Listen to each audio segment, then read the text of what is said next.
ನಿಮ್ಮ ಹಳೆಯ ಚಿನ್ನದ ಒಡವೆನ ಅಧಿಕ ಬೆಲೆಗೆ ಮಾರಬೇಕೆ? ಆಟಿಕಾಗೆ ಕಾಲ್ ಮಾಡಿ 8880 ಅಟ್ಟಿಕಾ ಗೋಲ್ಡ್ ಕಂಪನಿ. ರಾಜ್ಯ ಕಾಂಗ್ರೆಸ್ ಪಾಳೆಯದ ಮುಂದೆ ಅತಿ ದೊಡ್ಡ ಸವಾಲಾಗಿರೋದು ಬಿಡದಿ ಟೌನ್ಶಿಪ್ ಯೋಜನೆ ವಿಚಾರ.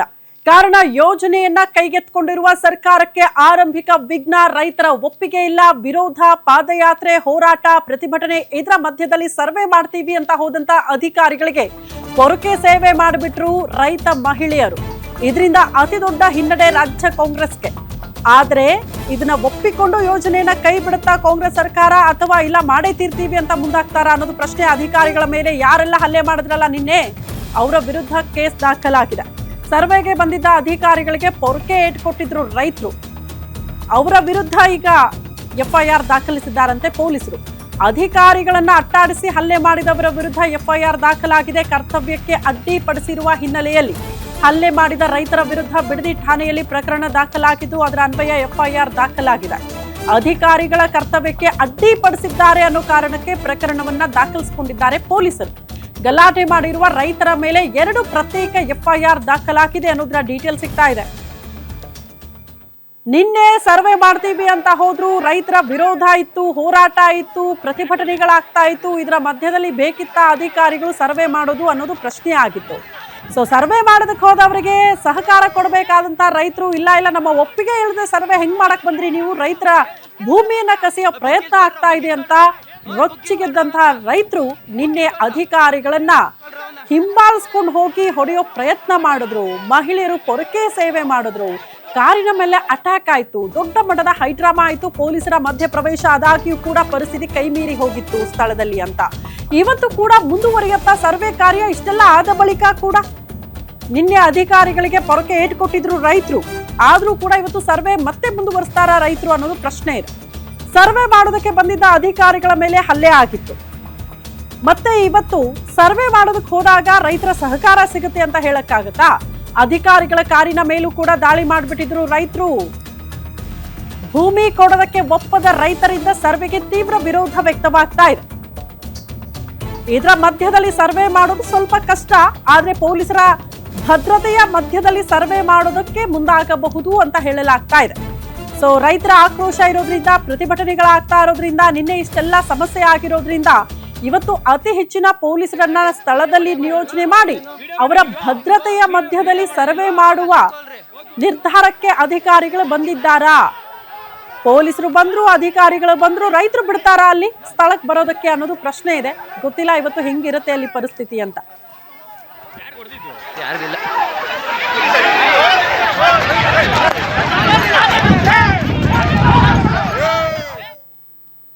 ಈ ಬಗ್ಗೆ ಮತ್ತಷ್ಟು ಡೀಟೇಲ್ಸ್ ಅನ್ನ ಕೊಡ್ತಾ ಹೋಗ್ತಾರೆ ನಮ್ಮ ಪ್ರತಿನಿಧಿ ಅರ್ಕೇಶ್. ನೇರ ಸಂಪರ್ಕದಲ್ಲಿ ಜಾಯಿನ್ ಆಗ್ತಿದ್ದಾರೆ. ಅರ್ಕೇಶ್, ಆಟ್ ಪ್ರೆಸೆಂಟ್ ಸ್ಥಳದಲ್ಲಿ ಪರಿಸ್ಥಿತಿ ಹೆಂಗಿದೆ?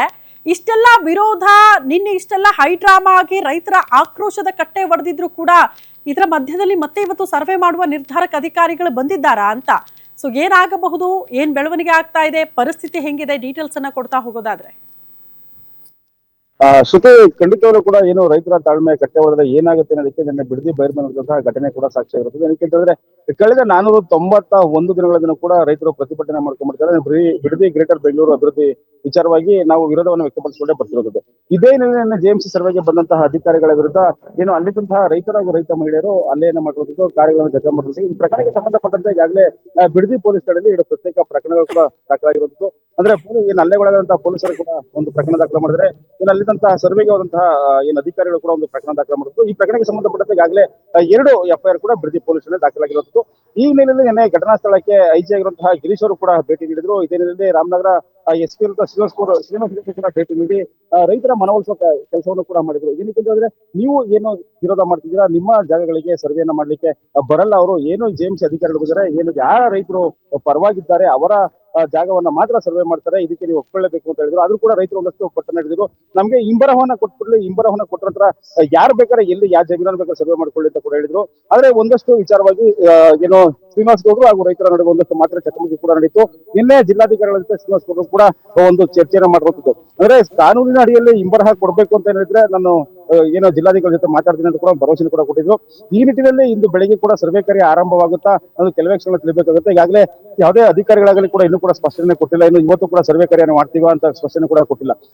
ಒಂದು ವೇಳೆ ನಿನ್ನೆ ಶ್ರೀನಿವಾಸ್ ಗೌಡರು ಹೇಳಿದಾಗೆ ಒಂದು ವೇಳೆ ಏನಾದ್ರು ಸರ್ವೆ ಅಧಿಕಾರಿಗಳು ಬಂದು ಸರ್ವೆಯನ್ನ ಮಾಡಿದ್ರೆ ಬಿಗಿ ಪೊಲೀಸ್ ಬಂದೋಬಸ್ತನ್ನು ಕೂಡ ಕೊಡ್ತೀವಿ ಅಂತ ಕೂಡ ಏನೋ ಶ್ರೀನಿವಾಸ್ ಗೌಡರು ರೈತರ ಮುಂದೆ ಕೂಡ ನೇರವಾಗಿ ಹೇಳಿರುವಂತದ್ದು. ಏನಕ್ಕೆ ಅಂತ ಹೇಳಿದ್ರೆ ರೈತರು ಬಿಗಿ ಪಟ್ಟನ್ನು ಕೂಡ ಇಟ್ಕೊಂಡಿದ್ದಾರೆ. ಎಲ್ಲ ಒಂದು ಕಡೆ ನಮಗೆ ಇಂಬರಹವನ್ನ ಕೊಟ್ಬಿಡ್ಲಿ, ಇಂಬರಹವನ್ನ ಕೊಟ್ಟ ನಂತರ ಅವ್ರು ಯಾವ ಅಧಿಕಾರಿಗಳು ಇಲ್ಬೇಕಾ ಸರ್ವೆನ ಮಾಡ್ಕೊಳ್ಳಿ, ನಾವು ಯಾವುದೇ ಕಾರಣಕ್ಕೂ ಬೇರೆಯವರ ಜಮೀನನ್ನು ಸರ್ವೆ ಮಾಡ್ಲಿಕ್ಕೆ ನಾವು ಕೂಡ ಬಿಡಲ್ಲ, ನಮ್ಗೆ ಇಂಬರಹವನ್ನ ಕೊಡ್ಲಿ. ಕೆಲವು ರೈತರ ಜಮೀನುಗಳು ನಮ್ಮ ಜಮೀನುಗಳ ಪಕ್ಕ ಇರೋದ್ರಿಂದ ಅವರು ಜೆಎಂಸಿ ಸರ್ವೆ ಮಾಡಿದ್ರೆ ನಮ್ಮ ಜಮೀನುಗಳು ಕೂಡ ತೊಂದರೆ ಆಗುತ್ತೆ. ಈ ನಿಟ್ಟಿನಲ್ಲಿ ನಮ್ಮ ಜಮೀನುಗಳಿಗೆ ಇಂಬರಹವನ್ನು ಕೊಟ್ಟ ನಂತರ ಮಿಕ್ಕಿದ್ದು ಏನು ಅವರು ಅಧಿಕಾರಿಗಳು ಬಂದು ಸರ್ವೆನ ಮಾಡ್ಕೊಳ್ಳಿ ಅಂತ ರೈತರು ಪೊಲೀಸರ ವಿರುದ್ಧ ಆಕ್ರೋಶ ಕೂಡ ವ್ಯಕ್ತಪಡಿಸಿದ್ರು. ಈ ನಿಟ್ಟಿನಲ್ಲಿ ಈಗ ಶ್ರೀನಿವಾಸ್ ಗೌಡರು ಯಾವ ಕ್ರಮ ತೆಗೆದುಕೊಂಡ್ರೆ, ಜಿಲ್ಲೆಗಳು ಯಾವ ಕ್ರಮ ತೆಗೆದುಕೊಂಡ್ರೆ ಮುಂದೆ ಕಾದಿಡಬೇಕಾಗುತ್ತೆ. ಅಂದ್ರೆ ಇನ್ನೂ ಕೂಡ ಯಾವುದೇ ಕಡೆ ಸರ್ವೆ ಕಾರ್ಯ ಆರಂಭ ಇಲ್ಲ. ಆ ಸ್ಥಳದಲ್ಲಿ ಕೂಡ ಇನ್ನೂ ಬಿಗಿ ಪೊಲೀಸ್ ಬಂದೋಬಸ್ತ್ ಕೂಡ ಮಾಡಿದ್ರು. ಸ್ಥಳದಲ್ಲಿ ಬಿಗಿನ ವಾತಾವರಣ ಕೊಡಿರುತ್ತೆ. ಈಗಾಗಲೇ ಸ್ಥಳದಲ್ಲಿ ಏನು ನಿನ್ನೆ ಸರ್ವೆ ನಡೆದಂತಹ ಜಾಗದಲ್ಲಿ ಯಾರು ಕೂಡ ಇನ್ನು ಪೊಲೀಸರಾಗಲಿ ಅಧಿಕಾರಿಗಳು ಕೂಡ ಬಂದಿಲ್ಲ. ಏನು ಬೈರಮಂಗಲದಲ್ಲಿ ಯಥಾವತ್ತಾಗಿ 491 ದಿನಗಳಿಂದ ಪ್ರತಿಭಟನೆ ನಡೆದಿತ್ತು. ಇದೇ ರೀತಿಯಲ್ಲಿ ಇವತ್ತು ಕೂಡ ಅಲ್ಲಿ ಪ್ರತಿಭಟನೆ ಮುಂದುವರೆದಿರುವಂತದ್ದು. ಓಕೆ ಅರ್ಕೇಶ್, ಧನ್ಯವಾದಗಳು ತಮ್ಮೆಲ್ಲ ಮಾಹಿತಿಗೆ.